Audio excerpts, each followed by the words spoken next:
What's up everyone, welcome back to another Turok video. So in my last video I talked about how I started warming up to Turok Origins and some of the aspects of the game I started to appreciate, but there was also one thing I mentioned that still has me a little concerned, and that's the story. Ever since Turok Origins was revealed, one question has been dividing fans. How can this game possibly connect to the original Turok timeline? At first glance, Origins looks completely different from the N64 games. Multiple planets, biosuits, 3 Turoks at once? Hey yo, what the fuck? But after doing as much research as I could with the Turok lore that's available online, I think we might actually be seeing several clues that suggest Saber may have been doing their homework after all. One thing the developers have said is that Turok has always been bigger than dinosaurs. In fact, they've specifically mentioned space travel, time travel, and a much larger universe. Also, the universe is very unique, it's very eclectic. You can travel space, you can travel in time. All these elements are part of Turok Origins. It's funny because when you say Turok, the people immediately think about dinosaurs. Yeah. And if you play the first games, the last thing that you see is probably dinosaurs. But we understand that that is very important. That's why we also have a lot of dinosaurs on our game. The thing is that the lore, the universe of Turok is much bigger than that. So we have a force, a race of reptilians that are trying to conquer the whole universe. Sounds pretty insane, right? Even in the Acclaim era, we had aliens, time travel, the Netherscape, ancient cosmic beings, and worlds existing outside normal time and space. And if the idea of time travel sounds strange for Turok, it's actually been a part of the franchise for years. One of the later Turoks, Yannick Fireseed, comes from the year 3000 and fights in a future connected to the Lost Land. So when the developers talk about traveling through space and time, they're not necessarily inventing something new. They may be pulling from parts of the lore that many players never experienced. One detail that also caught my attention was Saber talking about multiple planets. At first, this might sound like it completely contradicts the original lore. The Lost Land is always presented as one location, right? Well, not exactly. In Acclaim's lore, the Lost Land isn't just a jungle full of dinosaurs, it's a place outside normal time and space, where life, matter, and even civilizations from different worlds and eras can end up. And surrounding or separating that world is the Netherscape, this strange void or energy barrier between realities. So when Saber talks about multiple planets, I don't think the only explanation has to be normal space travel. These could still be actual planets, but the real question is, how are they connected? And based on old Turok lore, the Lost Land, the Netherscape, and all these portals or tears in reality might be the cleanest explanation. That would also explain why we see one of the protagonists stepping out of a portal, and why one of the loading screens specifically names a location called Vorax. Maybe Vorax is just another planet, maybe it's a world connected through the Netherscape, or maybe Origins is expanding the idea of the Lost Land by letting us visit worlds that were once only connected to it. Another interesting detail is the Xenia. Now, reptilian enemies are nothing new to Turok, longtime fans already know that, but what makes the Xenia interesting isn't that they're just reptilian, it's the scale of what Saber is describing. They're not just random dinosaur men running around the Lost Land. They're described as a reptilian humanoid force trying to conquer the universe, using technology to control and enhance creatures across different worlds. You see, in Turok 2, the dinosaurs weren't just monsters, they were evolved dinosaur beings connected to the Lost Land. Even though they were working with the Primogen, they also had their own agenda, wiping humanity off the face of the earth.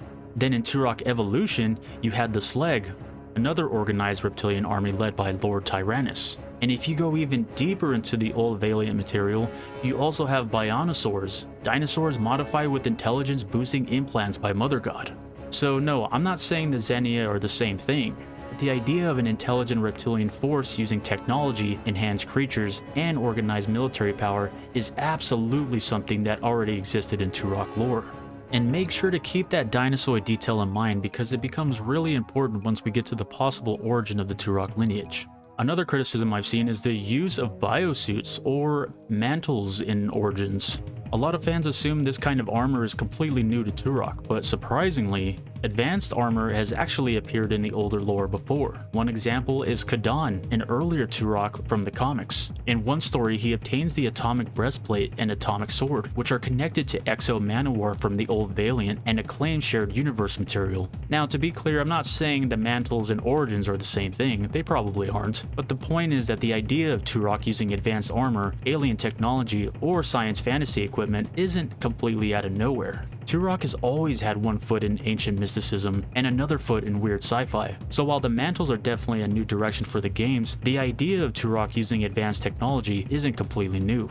Then we have the biggest mystery of all. Why are there 3 Turoks? What happened to one person holding the mantle? This is where the comics get interesting. Deep within the lore, there are 3 mysterious Turoks known as Across, Alin, and Asint. Together they are known as the 3 Points.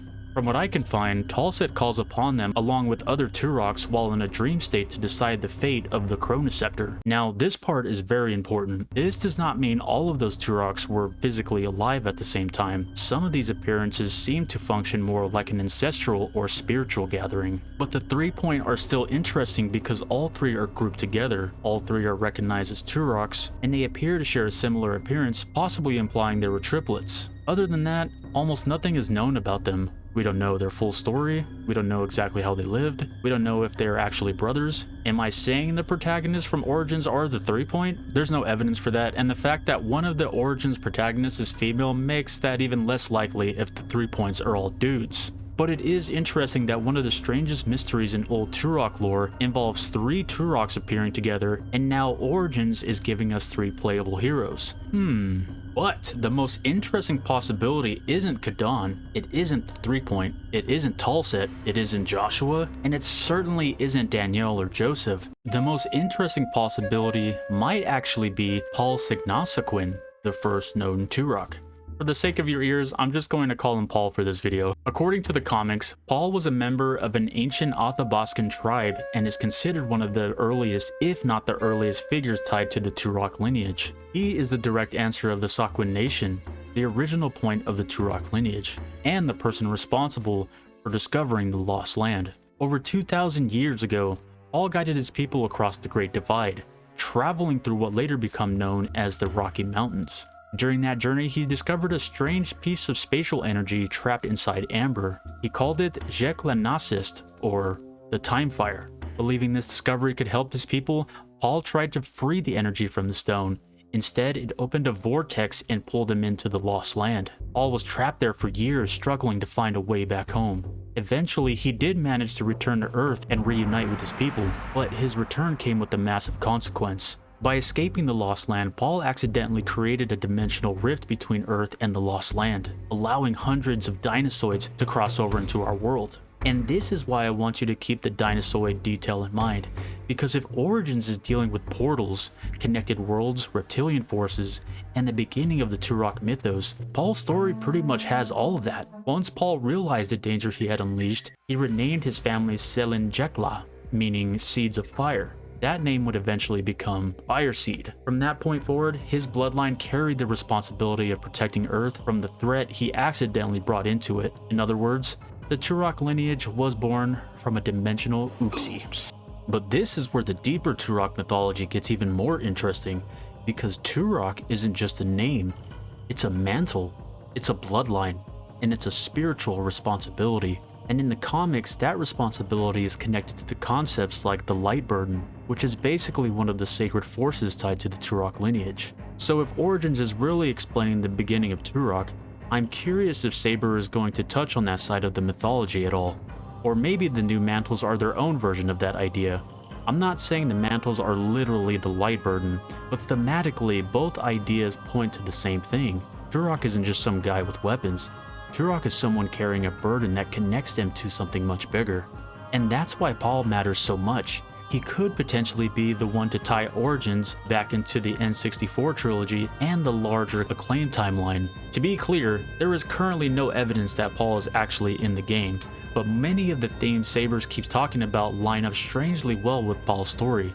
Portals, interconnected worlds, reptilian threats, the birth of the Turok legend, all of that traces back to Paul. So maybe Origins isn't directly adapting Paul's story. Maybe Paul doesn't even appear.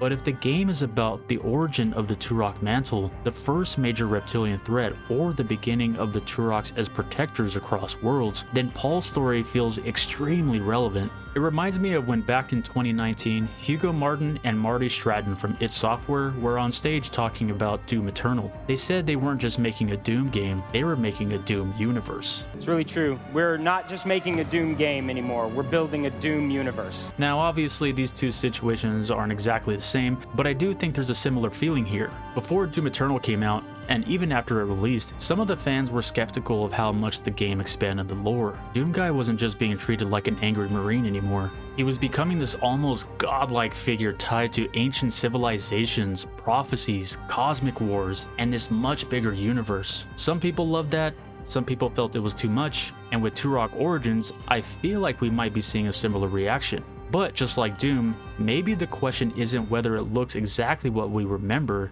Maybe the real question is whether the developers understand the foundation well enough to expand it in a way that still feels right. That being said, it does look like Saber is digging into parts of the lore that many fans have never heard of. My guess is that Origins takes place thousands of years before Tulset and may tell the story of the earliest Turoks, possibly even the events surrounding Paul himself. Now if that's the case, I really hope they can pull it off. It would make sense as a safe prequel, tell the story of unknown Turoks, but do it in a way that still satisfies longtime fans who care about the Turok universe. Look, I don't know about you guys, but after diving into all this lore, I'm a lot more interested where the story is going. Do you think Origins connect to the classic timeline? Or is Saber building something completely new? Thank you all for watching, I seriously appreciate it, and I'll catch you next time. Peace. All this is connected with the other story. So